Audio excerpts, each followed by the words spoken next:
Сәлем достар, сіздермен бірге пайдалы кеңестер бір арнасы.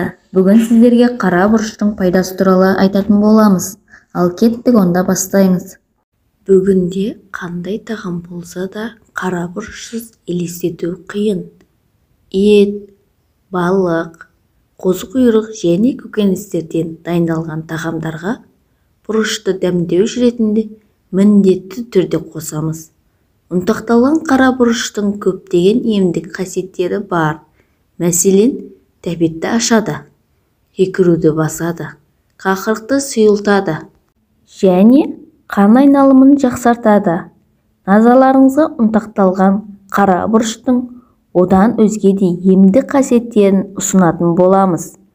Ең алдымен менің каналыма лайк басып кетіңіздер және де тіркеліп кетіңіздер.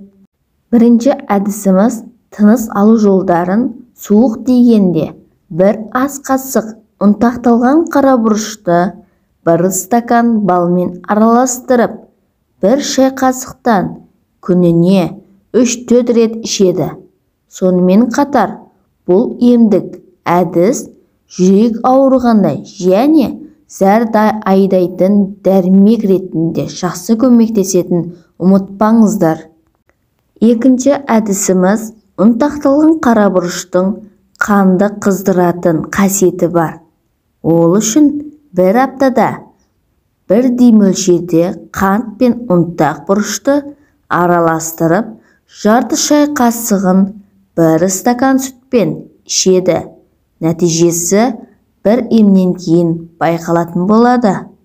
Үшінші әдісіміз өзіміз білетін, кейде кездестіріп тұратын теміреткі шыққанда қына мен бұрышты араластырып терге жағасыз. Сонда нәтижесі супер болады. Төртінші әдісіміз буын аурулары, сүйек сынғанда, сал, неврит және бұлшық ет әлсірегенде қара бұрыштан мынандай май дайындайды. Бір стакан зәйтүн майы мен бір ас қасық ұнтақ бұрышты қосып, баяу отта бірнеше минут қайнатады. Бөлме температурасында салқындатып, сүзгіден өткізеді. Ауырған жерге жағады. Бесінші әдісіміз, егер шашыңыз көп түсетін болса, тұз, қара бұрыш, пияз сөлін бірдей мөлшерде араластырады. Қоспаны шаштың түбіне жағады. 20-30 минуттан соң жауып тастайды. Бұл маска емдік пайдасымен қатар шаштың тез өсуін желдетеді. Достар, сіздерге ескерте кетейін. Қара бұрышты бүйрек, қаназдық, аллергия секілді дертте және қуықта кінәрат болған жағдайда емді ретінде қабылдамауларыңызды сұраймын.